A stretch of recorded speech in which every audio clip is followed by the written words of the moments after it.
Ini bisa dijelaskan perceraian dengan suaminya terdaftar kapan dan nomor daftar registrasinya seperti apa, Ibu? Pengadilan Agama Jakarta Selatan telah menerima berkas perkara yang diajukan oleh Sahiyani Febria Wiraatmaja binti Jaja Sugiyatna sebagai penggugat melawan Erik Clesius Alves Amaral bin Clesio Amarel Pereira gitu. Nama tersebut telah terdaftar di Kepaniteraan Pengadilan Agama Jakarta Selatan tertanggal 17 Desember 2020 melalui KOD, artinya Electronic Code, dengan nomor perkara yaitu nomor 4322 PDTG 2020 PAJS. Ada lagi. Tadi mau didaftarkan kapan tuh? Terdaftar di Kepaniteraan Pengadilan Agama Jakarta Selatan tertanggal 17 Desember tahun 2020. Berarti online ya Bu pendaftaran? Secara online, pendaftarnya secara online atau electronic code. Melalui kuasa hukum atau gimana? Ini terdaftar melalui kuasa hukum yang kuasa hukumnya yaitu Alfian Bonjol SHLM, Ramawati SHMH, Adi Ernawan SH, Geni Ardintia Putri SH sebagai advokat dan praktisi hukum yang berkantor di Berbris and Partner. Bu, gugatannya ini hanya sebatas cerai atau ada yang lain-lainnya? Menurut yang kami telusuri bahwa selain gugatan perceraian juga dia mengajukan gugatan pemeliharaan anak atau hadonah anak. Meminta hak asuh anak ya?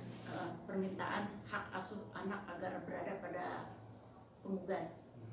Bu, seperti biasa nih alasannya kenapa sih itu dia mengajukan orang? Kalau alasan tidak kami ungkap secara sepenuhnya ya. Dalam hal ini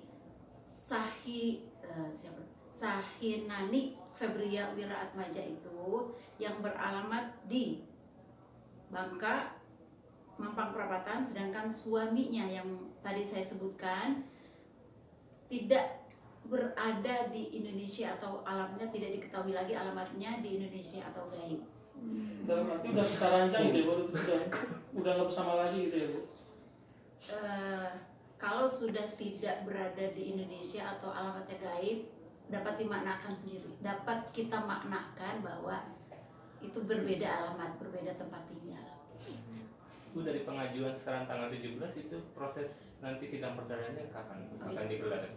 Karena ini perkara ini tergugatnya dalam kondisi gaib berdasarkan peraturan PP nomor 9 tahun 75 pasal 27 bahwa untuk pemanggilan dilaksanakan melalui media massa.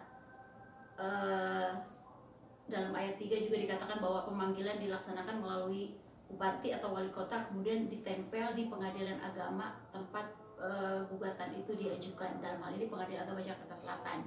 Jadi panggilan dilaksanakan dengan cara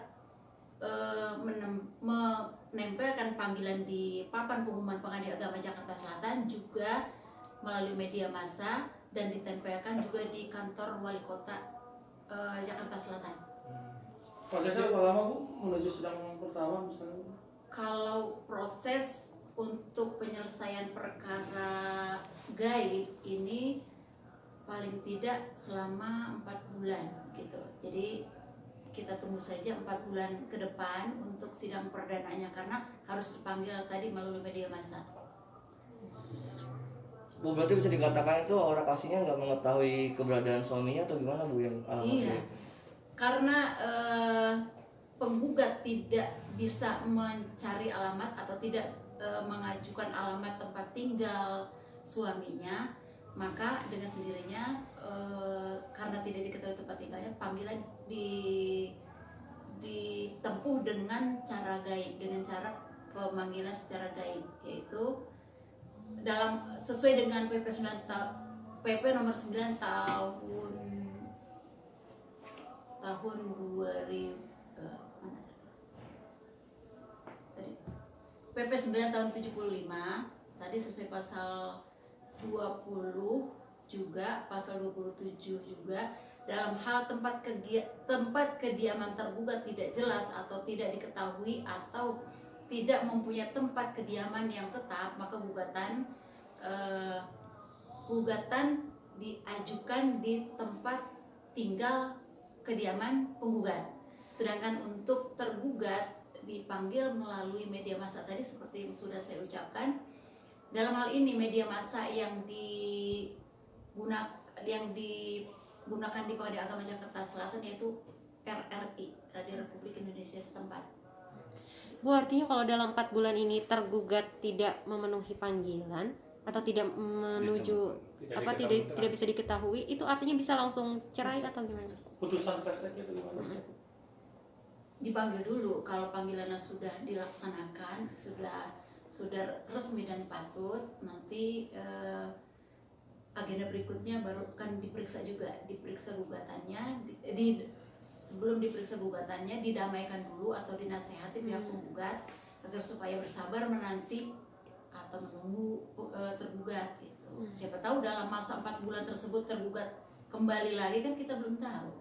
Kita jangan memprediksi bahwa benar-benar dia dalam kondisi gaib, siapa tahu gitu. Mudah-mudahan bisa kembali.